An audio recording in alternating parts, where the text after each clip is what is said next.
So today we're going to get super nerdy, and today we're going to really go into it. I'm going to share my screen and we're going to go into it. Today's topic we're going to go deep into is how your content gets judged in 15 minutes.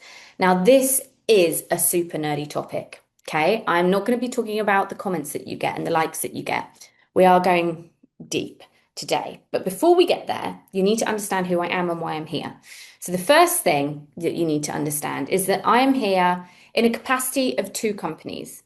The first company is Clue Content. Clue Content, I own two companies currently. Clue Content is a usage-based commercial model company. Clue Content is a production company. We make social media videos. And so in Clue Content, if I tell you to make more videos, I would make more money, right? So I could sit here throughout this is a free webinar. I could sit here throughout this whole webinar and say to you, you need to make more content, you need to test more content, you need to post more, post more, post more, with the long-term knowledge that the more that I encourage you to do that, the more money I would make in my company. Okay? That's Clue Content. I'm not here for that company today. I'm here for Clue Labs. Clue Labs is a data science company, technology company, basically. Clue Labs' MO is that we look for the clues in your content to give you your next best recommendations to increase your reach and revenue through social. Okay, which means it's an optimization commercial model, which means that the less I can make you post, the more money my company will make. The reason being that if my data science is good, I can get you to post 3 times for the performance of 30. Now, if I can get you to post less, you'll tell all your friends and you'll use my platform more, which means that over time, I would make more money from making you post less. There are currently no other companies in this industry, in social, that are commercially designed to help you post less. And so the whole narrative in social media at the moment is post more, post more, post more, post more, post more, test more, test more, test more. Because everyone in social, in the whole industry, makes their money that way. I don't. I sit separately. I make more money the less content you post, which is why I'm here for free today to teach you how to post less content. Because over time, you'll probably come back and you'll say, right, Inga was the one that actually advocated for me, that actually wanted me to post less, that wanted me to spend less time on social. And so she's the one that I'm going to tell other people about. Okay, let's just get that out in the ether before we even begin.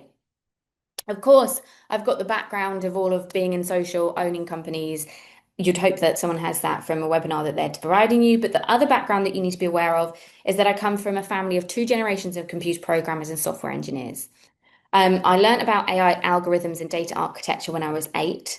And so I am a perfect bridge for understanding the social media companies that are technology companies and the creative landscape that is social media. Okay. So Clue Labs is the company that I'm coming to you from. We connect into your account, we track your data, we analyze your data, and we prescribe you your next best recommendations. We help people move from posting 17 times a week to posting 3 times a week while doubling their revenue. This is what I mean by optimization. Okay. Why take this on?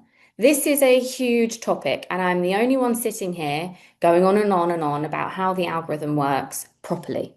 I'm not here to give you like some girly post carousels on a Monday at 8. That's no. uh, I'm taking this on because 400 billion is going to be spent on social media this year. That rises, by the way, by 13% every year. It's a huge black box industry because 73% of businesses use social as their primary distribution and revenue channel, but 70% of those companies have no idea what to do. Okay, it's more like 99.99%. And that gets even worse because every social media platform just rebuilt their whole architecture, the way that it works. Okay, so we're in a situation where we have the largest distribution economic channel in the world as a complete black box. Yet, when you do the maths, 70.2% of our world's global economy and revenue is running through these channels and dependent upon these channels.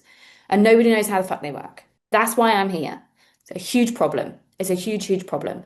And we, as the people who create the content for these platforms, it might be that you're a business, it might be that you're a content creator, it might be that you hire people to create content for you, are the coffee bean farmers for Kenko. Social media doesn't exist if we don't post content. We need better ways to understand what to do to help ourselves. Okay? So that's why I'm here. Just put all this on Do Not Disturb. And that's why I'm here talking to you. Now, the key thing that you need to understand before we go deeper into this is that the algorithm has fundamentally changed. In 2025, everything changed. Social media moved from what was called the social graph into the discovery engine. What used to happen on social media is that you posted a post. That post went to 1 to 2% of your followers and was tested for likes and comment. Do these people like and comment it? If yes, then we'll spread it to more people. That's how your post got spread on social media. So the goal in the old world was to post for your followers, and the goal in the old world was to get as many followers as possible, because that 1 to 2% of your followers, the larger follower count you had, the larger that test would be. In the new world, an AI is deciding who will see your content. In the new world, we have what's called the discovery engine. We're going to go through the history of why this has changed, don't worry. But in the new world, you post a post. That post doesn't see the light of a human's eyes until it's gone through 5 different algorithms to try and understand that post. And then that post gets distributed into a test pool of strangers and tested for predictions before it gets sent to other people on the platform. Now, that's what we're going to go deep into today. But fundamentally, everything's completely changed. Before 2020, and if anyone watching this is like 2025, like everything fucked up for me. Like my ads have got really expensive. I'm not seeing any growth, no followers, no likes, nothing. That's because in 2025, it changed. Before 2025, the goal was get followers and get likes, because that would grow your account. Now, from 2025 onwards, the goal is optimize your account for the algorithms. Okay, but nobody's really on that apart from us inside of Clue Labs. So let's just go through a little bit of a history to get up to where we are now. So 2004, now just before I go into it, this webinar is going to be Meta focused. That's because Meta is the granddaddy of social media. They own 3 of the platforms, Threads, Instagram, and Facebook. But there are only 5 companies in the world that own all of the social media distribution. There is Meta, there is Meta, there's Google that own YouTube, there is Microsoft that own LinkedIn, there is ByteDance that own TikTok, and there is Elon Musk that owns X. And they, between them, hold all of the attention of the whole world. Okay, so for sure, if one of them does something, the other 4 follow suit. Okay, it's not a very big industry in terms of the big players. And so they all have to compete and keep up with each other, right? So in 2024, social media, Facebook burst onto the scene. And everything that you saw in your feed was from your friends and your family. Okay. Then in 2007, Facebook introduced pages. So business pages could sign up and have a specific area on Facebook. And so everything someone saw in their feed was from their friends and family and pages and brands. Now, in 2012, Meta needed to IPO. So they went onto the stock exchange and they needed to make money back for their investors. Now, the way that they did that was to introduce ads. Now, before 2012, the growth industry, social media ads industry, was not an industry because it simply did not exist, because the platforms didn't have ads. So there was no kind of growth industry. But from 2012 onwards, we have the birth of the growth industry because ads went onto our platforms. Okay, and then what happened between 2012 and 2020 was we had the golden era of growth. Distribution collapsed into not pages and brands and friends and family, but who are you following? And they started to introduce suggested accounts. So into someone's feed. So as they're scrolling. So when someone was scrolling, they would see about 30% of what they saw was ads. 60% of what they saw was things that they've opted into, and about 10% of what they saw was suggested content based upon who they were following. So the next 6 degrees of separation, i.e., the next person who the algorithm thought would make sense to put in someone's feed. Now, 2021, TikTok came out with their For You page. Last Friday, I did a real big breakdown into, oh no, sorry, not last Friday, on Monday this week, I did a really big breakdown into algorithms and children. But inside of that, I went deep into what happened with TikTok because TikTok's For You page was designed by a guy who was obsessed with addiction. And he wanted to prove that addiction could work on social platforms.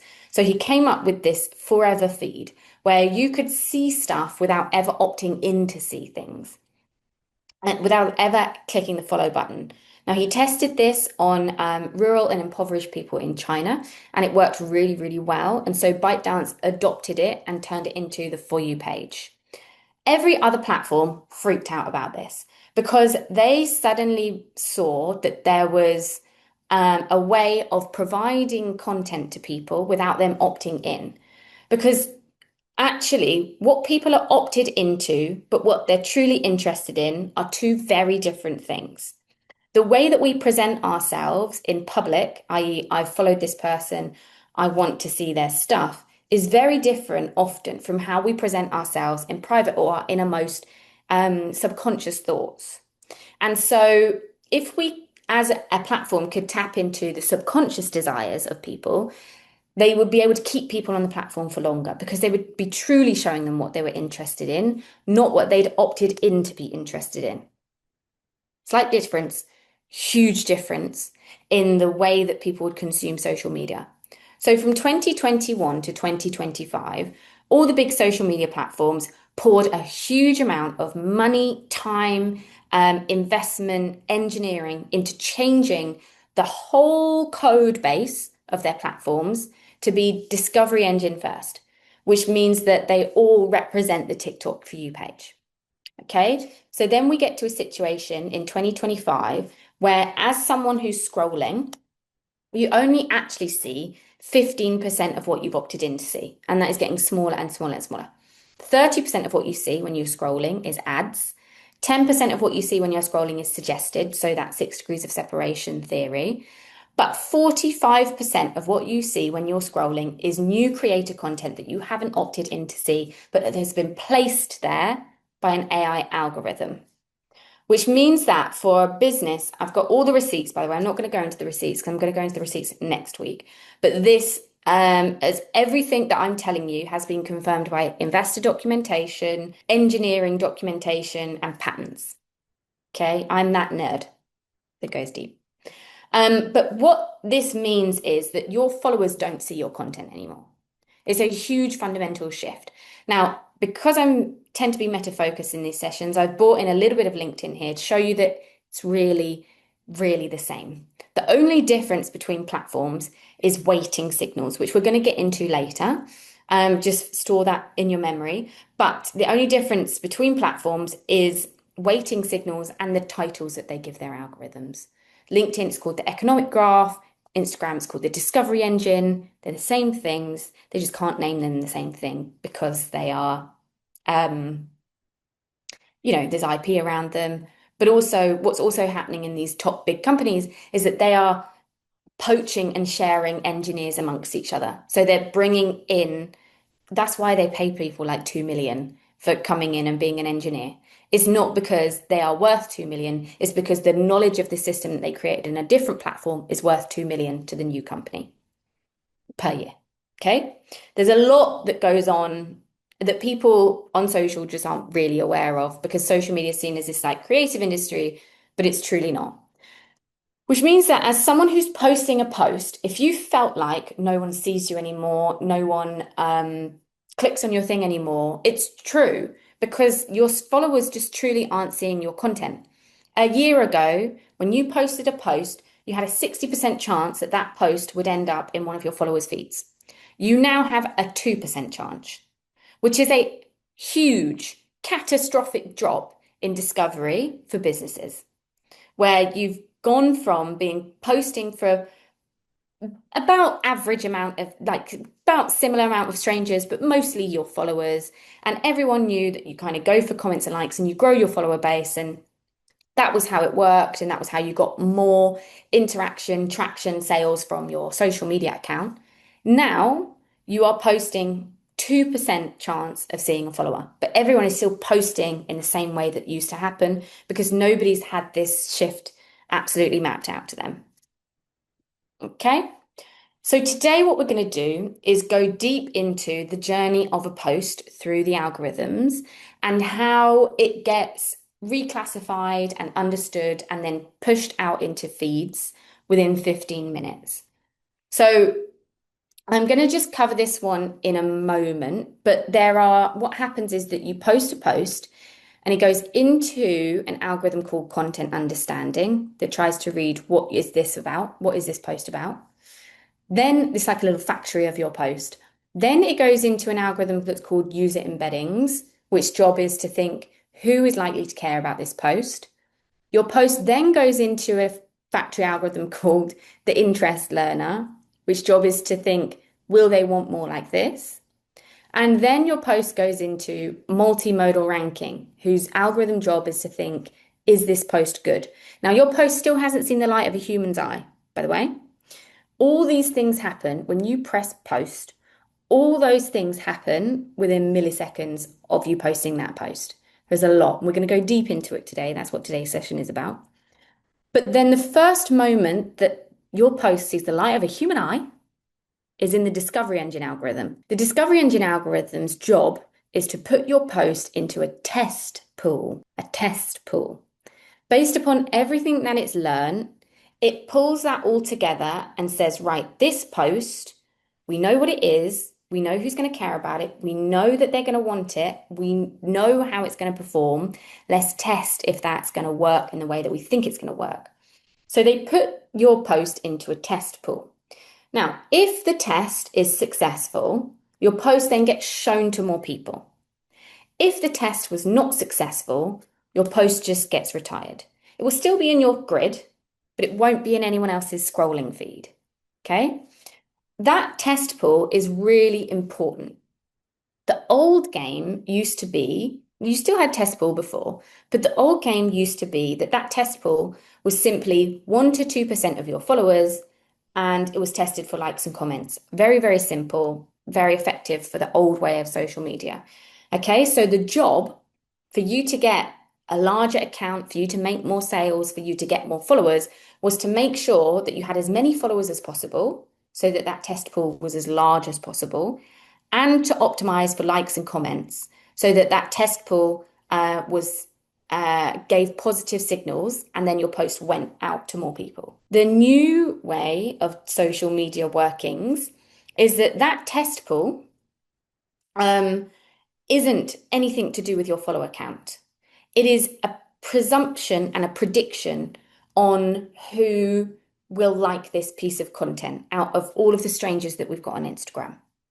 Okay, now that test pool is also large or small based upon presumptions that it makes about your account. Is your account trustworthy? Therefore, we make the pool big. If it's not trustworthy, we make the pool small. Trustworthy means that you're predictable. Is this account predictable? Can we predict the way that this post will perform? If yes, the test pool is larger.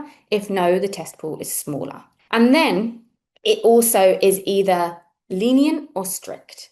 If your account is predictable and understandable for these algorithms, the test pool is lenient. If it can't really quite figure out what's going on here, the test pool is super strict. And so you have a really small chance of being sent to more people. Then what happens after it goes out of the test pool into more people is you get wider distribution and your content is continuously being rescored. This is an extract from a Meta Investor Results Conference call in 2022 after they announced to their investors that they were going to change the full code base for these new AI algorithms. Now, they were asked by JP Morgan, sounds great, it's going to make us loads of money. What cost structure are you going to attribute to attracting and educating content creators about this? Now, content creator to them isn't what I would call a content creator like an influencer. It's not. A content creator to them is anyone who grows coffee beans, all of us, everyone who's watching this right now. And their response was, in terms of the efforts to attract content creators and specifically as it relates to cost structure, we don't anticipate it's going to have a meaningful impact.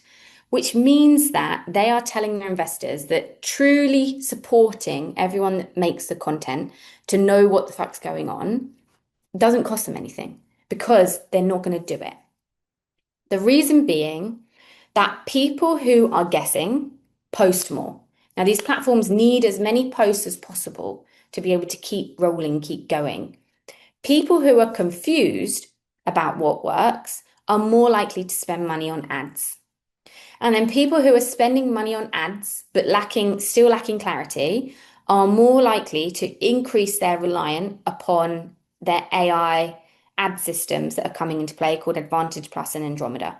Their whole commercial model benefits from the chaos of everyone being kept in the dark. This is why I'm here to tell you what's going on, because if they revealed how their AI system actually worked, if you could understand relevance profile, semantic clusters, your vector drift, which we're going to go into today, you could manipulate it, which we're going to go into today. Meta can't risk that. They don't want you posting 3 times for the performance of 30. They want as much content as possible so that they can learn from it and feed as much out to everybody and keep people on the platform. They don't want repetitive things going out into people's feeds. They want new stuff constantly, constantly, constantly.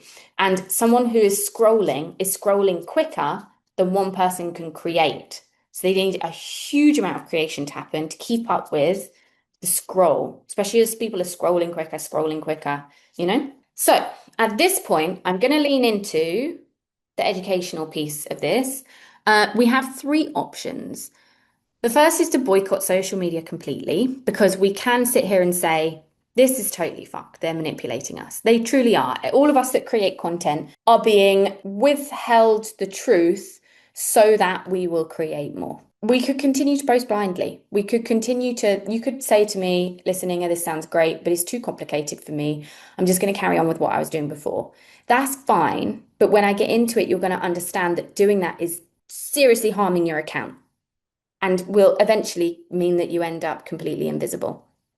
Or we could learn what to do next, which is what we're going to do next, which is why I'm here every single Friday at 11, because it's important that we learn what to do next, because these AI algorithms are not going away.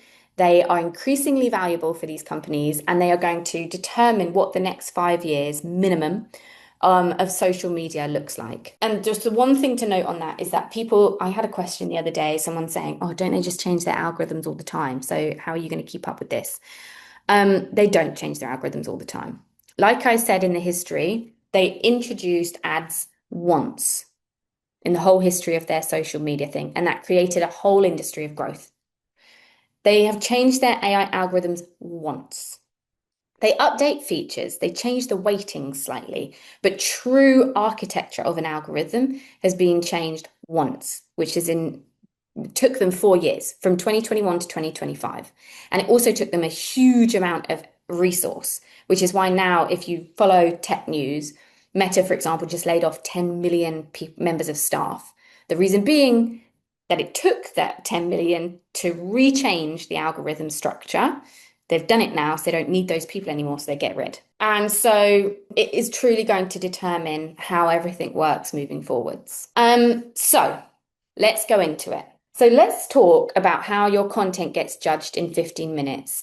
We're going to get super nerdy, okay? Like super nerdy.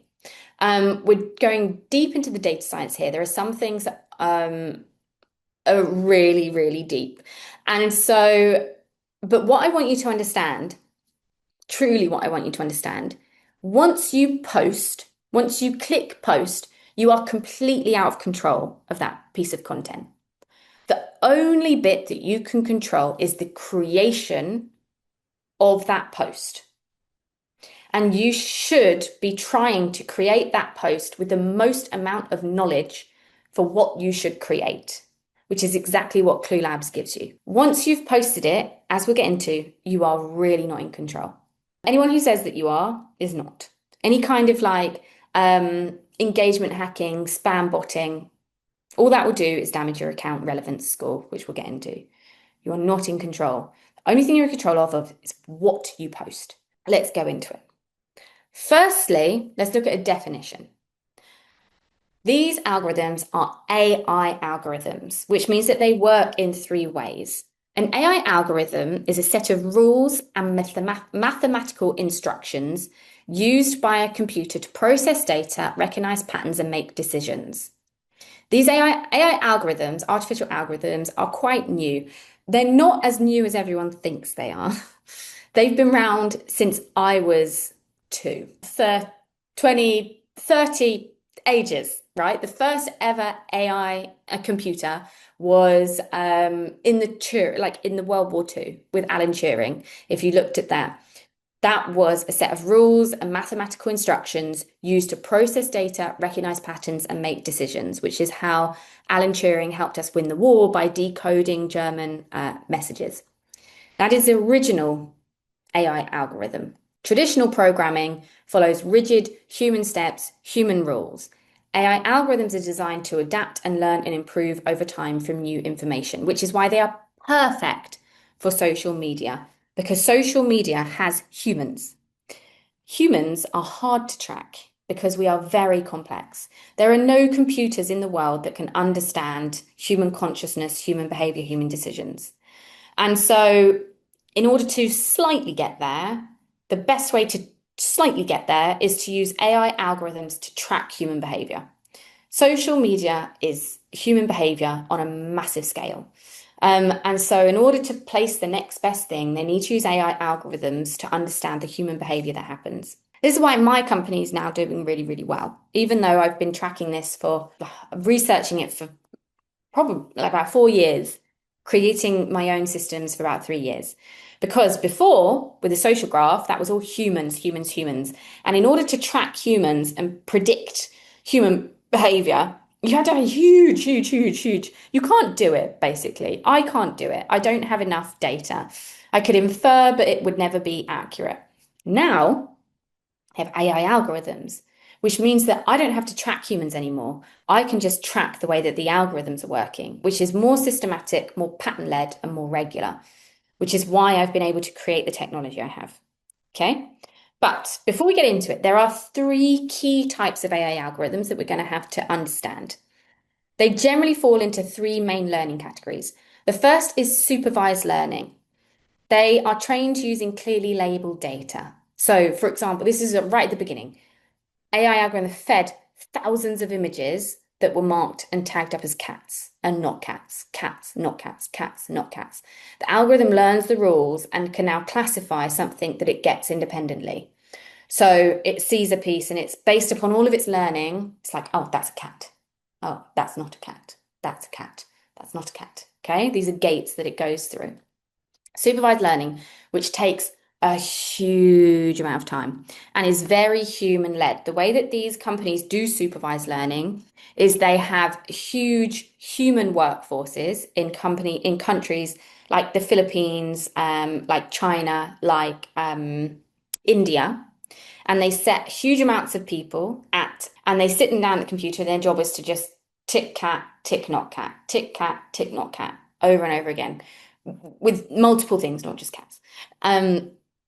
And that is how they train with supervised learning. The next is unsupervised learning. So where algorithms are fed raw data and they have to figure out the patterns in that data. So here, dump a load of data on it, and algorithm has to go through it meticulously and see if it can find any patterns and groups things together.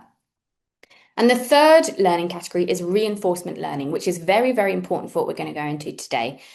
Reinforcement learning means that algorithms learn through trial and error. They are rewarded or punished.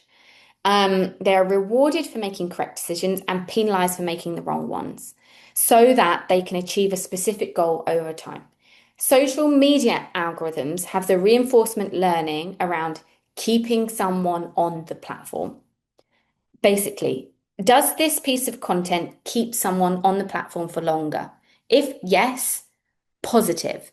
If no, penalization. And this happens on a huge scale. Okay, but let's keep going. Because the reality is that social media has truly changed forever. That this kind of architecture and data things, they don't do this again. People think that social media is about making better creative. It is not. about making better creative. It's about better mathematical matching, which is what we're going to get into. And everything that came before and everything that comes after will infer how the algorithm places your content. Okay, so as I said, you are not in control once you post a piece of content. The only thing you can make sure your account you can do is make sure your account is as easy and as possible for the AI algorithms to learn and understand. Make sure your account is as easy as possible for the AI algorithms to learn from and understand. Let's revisit this. We're going to go into it deeper. So as I said, this is like the factory of a post. It goes into, you post the post, you literally press post. Then all of this happens. Goes through content understanding, goes through user embeddings, goes through the interest learner, goes through multimodal ranking, and then goes into the discovery engine for a little test with strangers. Does it perform how we think it will? If yes, goes on for redistribution. If no, it gets retired and just sits in your feed. It goes on to a wider distribution. Your post is continuously being rescored. There's a feedback loop. It's tracking for positive signals, gives it more reach. Tracking for neutral signals, plateaus it. Tracking for negative signals, slows it down. And then it continually redistributes that post depending on its own scoring logic. Okay, we're gonna go. There are gatekeepers here that we need to be aware of. The first gatekeeper, and you know, everyone's like, oh, gatekeepers, like it's like a term that people love to use. It's actually a true technical term. Literally gates that go through or stop. Okay. The gate one is eligibility, that it can go through or get stopped at. Your post still hasn't seen a human. So it has to go through all of these gates, gate 4, to then it gets to distribution, and then distribution will open it up to send it out to people. If at any point one of these gates doesn't think your content can go through, it will not put it through. It will gatekeep it. It won't go out for distribution. This is why I passionately tell people to learn about this and to not keep guessing on social media. The more that you guess, the less likely you are to continue to open those gates. And over time, your account will become invisible. You can still post a post and it will come up in your feed, like a little website, little portfolio. But it'd be like having your website on page 3052 on Google. It will never be seen by a true human. And so our job as people posting on these platforms, in order to grow our reach and grow our revenue, is to make sure we're opening as many gates as possible, as often as possible. Okay. First gate is eligibility. The second gate is matching. The third gate is the test. Then it goes into distribution. Gate 1, eligibility. Eligibility. The first gate, and I'm trying to give you examples from every single gatekeeper. First gatekeeper is, are you even allowed in the room? Okay, this happens in the first 0.1 seconds after you hit publish. And I've got examples here to kind of help you with. So there are 2 ways of getting through the gate here. The first is to get through the gate with followers, and the second is to get through the gate for non-followers. As a company, you obviously want both. You don't always want both in equal parts. Sometimes you want more followers to see your content, and sometimes you want more non-followers to see your content. Depends on where you are in your strategic cycle. Sometimes you want more sales, in which case you probably want just more current followers. Sometimes you want more like you want more brand awareness, which means you want more non-followers. So the first gatekeeper is thinking, are you even allowed in the room? Now I've put a little picture here of someone high jumping because it's the bar. Like one of the things they refer to in their documentation is the bar. Now the bar is higher for non-followers and lower for followers. The bar. Because you're jumping over the bar. Because current followers have already opted in, so the bar's lower to be able to get into that room. And non-followers, the bar is higher because they haven't opted into it. The first question of this gatekeeper is, does this post meet quality and integrity rules to compete? So this is supervised learning AI algorithms with pattern matching rather than rule-based. Now I've got a specific example here from an account from one of my friends called Killing Kittens. Killing Kittens is a female positive sex party, sex company. And they constantly get shadow banned on socials. They constantly have to like censor the content that they're showing. And that's because the first gatekeepers are based on pattern matching rather than rules. Their first job is to think, does this post meet our requirements? Basically. Now, if you look at this feed, that I've got an example, feed here. You've got a lady in her pants. You've got some very suggestive imagery. You've got breasts. You've got a woman like essentially eating a banana. Now, the job of this is to match whether this post is similar to things that we've banned or flagged before. Now, we know as humans that a post for a female empowerment, sex positive company for adults is fine. It's fine. Like it's fine. It's not doing any harm for adults, right? But there are other adults on the platform that are posting harmful content in a similar pattern. Posting breasts, posting private parts, posting explicit imagery. That content is negative, like very negative, not something that we want on our platform. That is 18 plus kind of explicit content. This post is similar in patterns to this subset of content. And so this post will consistently get flagged as not being within integrity of the platform. And so it's not a binary pass fail. It's how similar the content is to things that have previously caused problems. The closer in resemblance that post becomes, the more it gets suppressed, even though it might not have an actual violation. Okay, so the first part, integrity rule, is about that. Quality, meeting a quality standard, is the part that Meta hasn't published in detail. A lot of things I'm going to talk to you about, like I said, I have receipts for. Some of it hasn't been documented properly because it's private, IPable inside of the company. We don't know the signals that compose it, but this is normally around resolution of the post, production value of the post, and completion rate of a similar piece of past content. Again, this is supervised learning. So it's looking at, is this post in integrity or is it similar to things that we flagged before? And the production level of the post. Does this post meet our quality requirements? Which means, as a content creator, posting something with, the right camera, the right lighting, captions on it, all that is really important for getting over this first hurdle, getting over the bar.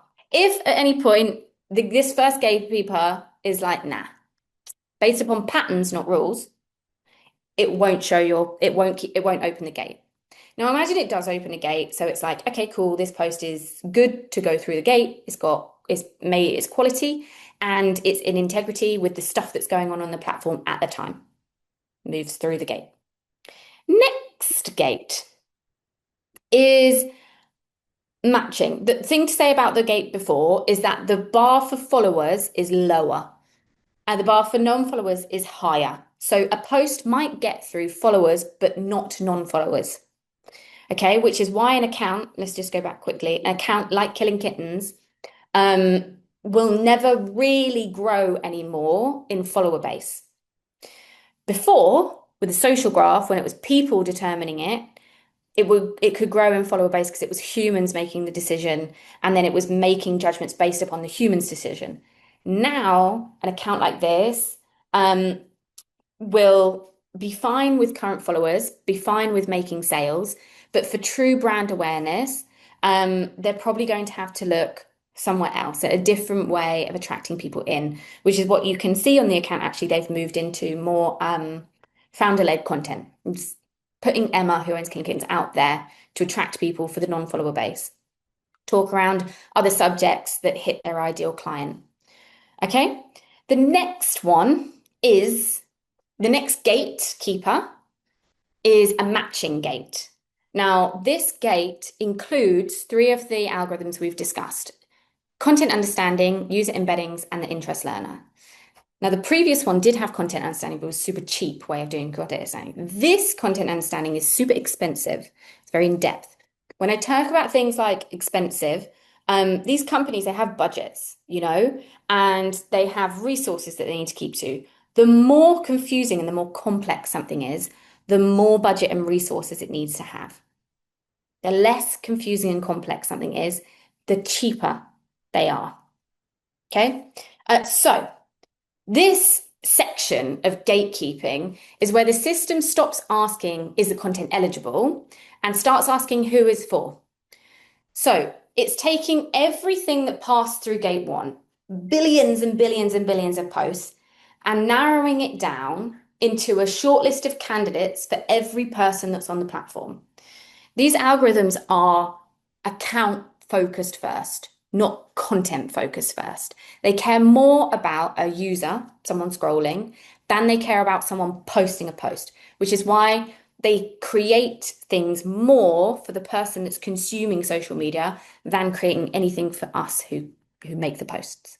They care more about that person, okay? So what they do is they create this two-tower neural network, is called. They have a neural network that's happening around content pieces, and they have a neural network that's happening on someone's account. So two things are happening simultaneously here. They're gathering an understanding of a post, content piece, and they're gathering an understanding about someone's account, and they're trying to match them. To match them, they don't look at what is this picture and what is this about. They create what's called a vector. I told you I was going to get nerdy, right? A vector is a sequence of numbers. Okay, a simple vector is it's scored because you can't have a vector that goes over 9. It has to be the 0 to 9 because it can't go into double digits. So a vector is, so we've got one here, like 2, 8, 9, 7, 2, 9, 1, 3, 8, 9, 1, 0, 3, 7, 9, 1. It's totally made up, okay? But as an example, this content piece had the first number. Is this content piece a video? 2. Like, no. Next question. Is this content piece an image? 8. It's scoring it 0 to 9. 8 out of 9, this is an image.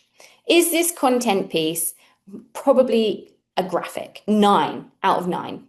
Yes. So it's gone through the understanding of it might have something moving in it, which is why it might have given it a 2. 2, it's not a video.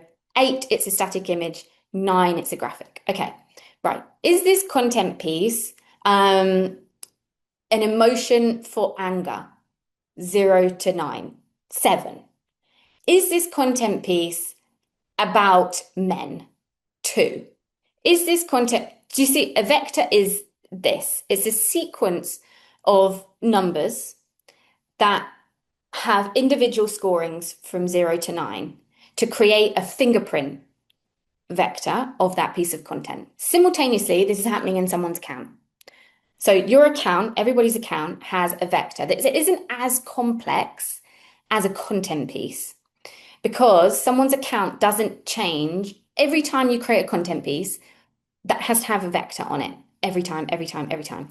Someone's account has a vector on it, a fingerprint number on it, but that changes every 72 hours and slowly over 84 days, okay? Because someone's habits habits don't tend to change as sporadically as the way that people post. So someone has a account. So the example I've given you here, you can't see it very well, is Mother Pucker account and my own family account.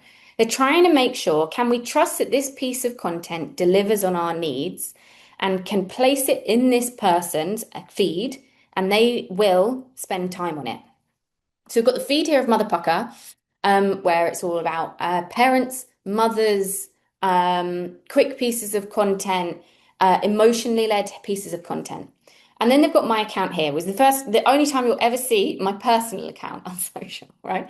But it's got pictures of my kids. It's got pictures of us missing about. It's got pictures of us as a family. It's got pictures of the joyful things that we want and the way that I feel around being a mother.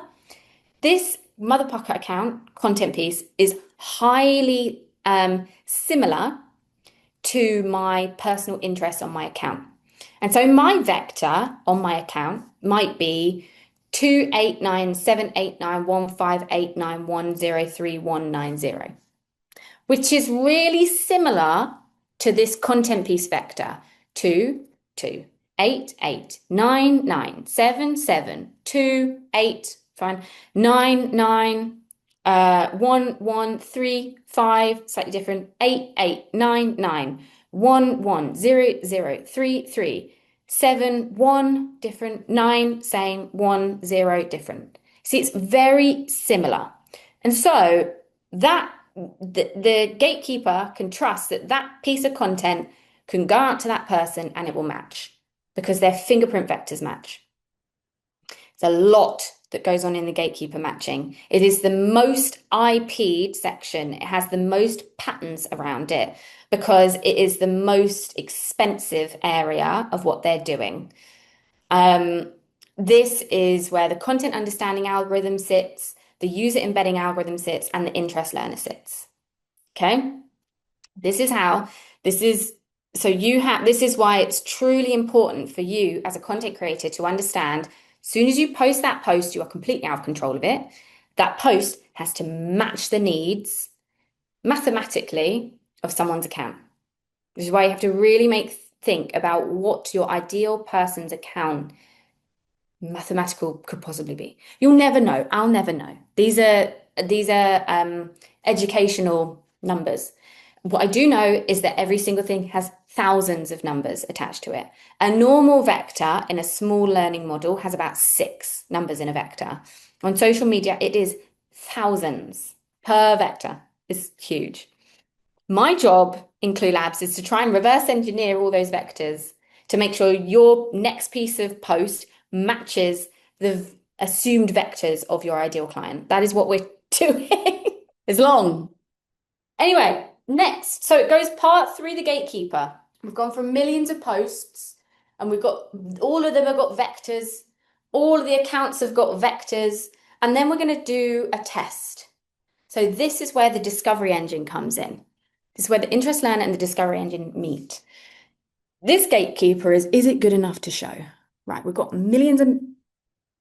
someone's account, we've got millions of posts that we could show them. And that gets whittled down to 500 pieces of content, specifically 500. So every account has 500 pieces of content that's competing to come up next constantly. So you, as someone who posts, if you've made it through these gates, if you haven't made it through these gates, you will get zero reach, basically.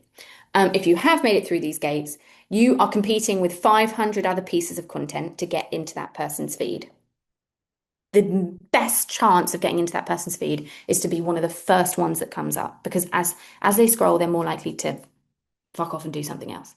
Okay, so you need to make sure your content is so accurately matched and that's what Clue Labs just tells you. You don't have to know all these things, by the way. This is what we do for you. We just tell you your next best recommendation. We say, post this. The likelihood of that content matching is very high, and the likelihood of that piece of content matching and coming up first in that 500 competition is very high. Which is why in Clue Labs, we get to a point where people can post 3 times instead of posting 17 times and doubling their revenue at the same time. You see, because everything that they've posted matches perfectly. Never perfectly, I shouldn't say that. Every recommendation we give matches very well. So let's look at this content piece. And this is, I'm not going to go into this bit in depth because this gets super mathematical, but there is an actual formula that has been published in Patterns that goes into a little bit of the formula, but not more of the formula. But this is where something called weightings comes into play. So the content piece has that vector number. This is a piece of content that Mother Pukka posted recently. I don't care if this makes you unfollow me. Picture of her baby, picture of her freshly pregnant tummy. Okay. So the piece has got its vector marking on it. And then that goes through an actual formula, which has been confirmed. The expected value of this piece, I'm not going to go into this in detail, equals weight click plus probability click plus weight like times probability like minus weight C less times probability C less plus other weighted items. Essentially, what I'm trying to explain to you is that there is a mathematical process with weightings. Weightings is how important that platform feels like those things are. So, for example, if someone clicks on it, that's really good for the platform. They click on a post, that means that they are spending longer on that post. So they're going to add that to the likelihood of getting a like. If they click on it and they like it, wow, that post is doing something. That person has done 2 engagements on that post. Okay, but what's the probability that they might click on it and like it, but click the see less of this button? Okay, so that needs to have its own mathematical thing. So clicking it and liking it, but minus the amount of seeing less. And then it continues to go on, go on, go on until your content piece has a number attached to it. Number is either from -1 to +1. The higher it is to +1, the higher it will be shown out of these 500 pieces of content. The closer it is to -1, the lower it will be shown in this 500 pieces of content. And that is then how it gets shown out. This is where if we go back to that test pool, the discovery engine, a lot of this is based on probabilities, assumptions that you already have about your account. If those assumptions about your account are strong, your numbers will be closer to 1. If your account is confusing as fuck, therefore the probabilities around your account, they can't predict. You might post about holidays and then you post about your business and then you post about the croissant you ate. The probability around your account is low because it's not predictable. And so for every of those scorings, you're going to get negative. It's going to pull your score down. Okay? So your job is to be predictable so that content piece has a high scoring to it. And then that content piece gets shown out, gets going in someone's feed, like mine, because it's matched with my vector. And so if it's likely going to score high, then I'll probably see it first, which means that I am more likely to interact with that business is going to be more successful from me. And then you have the 4th gate, which is, if, by the way, if it doesn't get through this gate because it's scored less than -1, so it keeps it back. Okay, but it's gone through the gate, it's gone out into the 500 possible pieces. Then the next gate is a continuous redistribution. This is the final filter. So it's got into my feed, my scroll. Will it get into other people's scroll? Based upon the way that I react. This is reinforcement learning. This is why I said it's really important to try and understand what reinforcement learning means.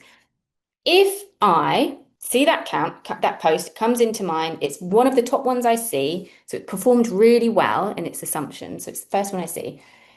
If I spend time on that post and the prediction of it is that I spend time on the post and I save it, because that's what I tend to do, or that's what it's assumed is going to happen, then and I do those things, I spend time on the post and I save it, tick, positive, then that post is going to get redistributed into other people's things. And it's continually being revectored based upon the way that people have interacted with it. So that it can continually then go into new people's feeds, new people's. Like this person reacted like this. So let's try it with this one. Let's try it with this one. Let's try it with this one. Okay. Rescoring of the content. As it's doing that, it's also rescoring the account. It's trying to do a continual effort and energy analysis. Is this piece of content easy enough to keep shoving out? If yes, then it just keeps shoving it out because the predictions of it are right, it gets it, it understands it, people are performing the way that they think they should be, and so it keeps pushing it. And also, if you then do paid ads, it's cheap. It's really energy efficient for those ads to help that content piece perform. And so your ads will be cheap. If that is getting, mixed results, it's not really performing in the way that they think it will, and the algorithm is continually being penalized because it made the wrong decision, your ads are going to be more expensive. Which is why if you train your organic really, really well, your ads will be really, really cheap because it's really, it takes less energy for them to use that money. Literally, if you put £10 in and it costs them £8 in energy costs to place that post, they're only going to get £2 of it. So they're not going to do it, right? If you push £10 and that post and your account are so predictable, so good that they know how it performs, it always performs in exactly the way they think it will, only going to cost them like £1 in energy resources. They make £9 on your ad. So they're going to keep giving it to you for cheaper, cheaper, cheaper. So which is why they're going to want to make £9 all the time. So for an account that is more confusing, is going to cost them £8, then they're going to charge you £18 for that click instead of charging you £10 for that click. I find this stuff fascinating. But the key thing to understand is that this is happening constantly. Constantly, constantly, constantly. And you are not in control of it. And there is no human way on God's green earth that you can helpfully rescore and re-understand your account and do this for every time you post. It's too much. Everything I've told you is too much. The quickest way to keep performing better next is to use what worked before and be predictable. Don't try and reinvent the wheel. Don't change things up because you feel like they're not working. Don't come up with a different messaging angle all the time. Don't try and talk to different types of people all the time. Be boring, be predictable. The more you are boring and predictable, especially, I've mentioned this in other sessions, for 84 days, because over 84 days, that vector sets, that fingerprint gets bedded, and then you'll only have little tweaks to the numbers over and over again. Whereas if you're changing it all the fucking time, that number is changing all the fucking time. It's not bedding in. So the quickest way to grow these days is to firstly understand you're not in control once you've posted something. So understand that the algorithm is a learner. Every asset you publish is data. The better that it understands you, the more confidently it will distribute your content. It's not rewarding reactions to your content. It's rewarding patterns and predictability. If you ignore it, your account will become invisible within 12 to 18 months, because if you keep guessing, your vectors will be confusing. And the more confusing they are, the less gates you're going to go through, and the more expensive your ads will be, and the less likely you are to come up first in that 500 post competition. And thereafter, you'll continuously get rescored down, down, down, down, down. You see? Isn't because you're bad. I please want to reiterate this. This is not because you're bad. It's because the rules have changed. It truly, if you are creating content in the way that you used to, human first, follower first, optimizing for likes and comments, that's because we have had decades of muscle memory that that's what we need to do. Okay? And that's been communicated to us as what we need to do. The new way of doing it is firstly not communicated because it's not commercially viable for them to communicate it with us. And it's highly complex, which means that in order to understand it, you need a bridge between software engineering and the creative social media world, which is why I'm the person that's delivering you this kind of knowledge and information. Okay? You're not bad. The rules have changed and you're creating for the wrong thing. You're creating for humans that do change, that do shift. You're creating from a human perspective, and we get bored and we want to get creative. We want to change things up. Okay? But they are not that anymore. The algorithm is not a gatekeeper. I know I've just gone over gatekeeper stuff. It's a student. It is a gatekeeper in some senses, but truly it's a student, because the better that you teach it, the more gates you will open. It doesn't want to hold your piece of content back. It actually wants to put your piece of content into someone's feed. It wants content. It's a hungry machine for content. Think of the amount of money they've spent on it. And think of the way that they misinterpret and misdirect us so that we will create more content. They want your content. But for you, you need to understand it's a student. So you need to make sure that you are consistent in your topics and your signals. You need to make sure you are training the algorithm deliberately. You need to make sure you are tracking your relevance. Honestly, the only true platform that can help you track your relevance is Clue Labs. Others will happen over time, but no other marketing company is putting in the time and energy and effort into truly understanding this. Firstly, the big ones like Buffer, Hootsuite, their data architecture is set up wrong. In order to really truly do what they need to do in the way that I'm doing it, they need to completely rewrite, as Meta did, their whole data structure. And they need to be okay with people posting less. Their whole commercial model is on supporting people to post more. If they change it, this is going to make them less money. They're going to eat their own tail and it's going to cost them a fuck ton of money. So they're not going to do it. The big companies aren't going to help you in this way. The big Meta, LinkedIn, they will never give you the tools to do this properly because it goes against their whole thesis. Other smaller startup companies like me might and will try to do the same thing.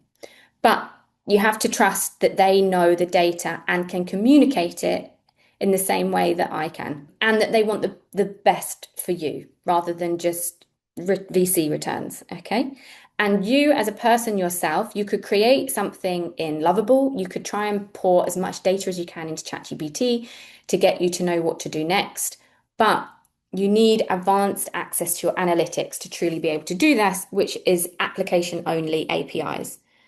They don't give you in your analytics and your insights the true span of the data that you need. We analyze up to 50,000 data points per post, per account, per day.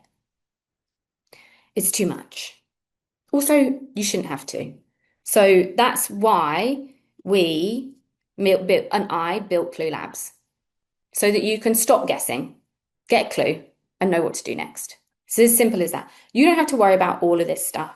I mean, you've just gone through it with me, but you just need to get a clue. You just need your next best recommendations, which is exactly what Clue Labs does. So cluelabs.co.uk, you can get 20% off your first month with live session 20 as a code. But if you want to go deep and you want to understand, get nerdy, then I release videos on academy.cluelabs.co.uk, which take this more in depth.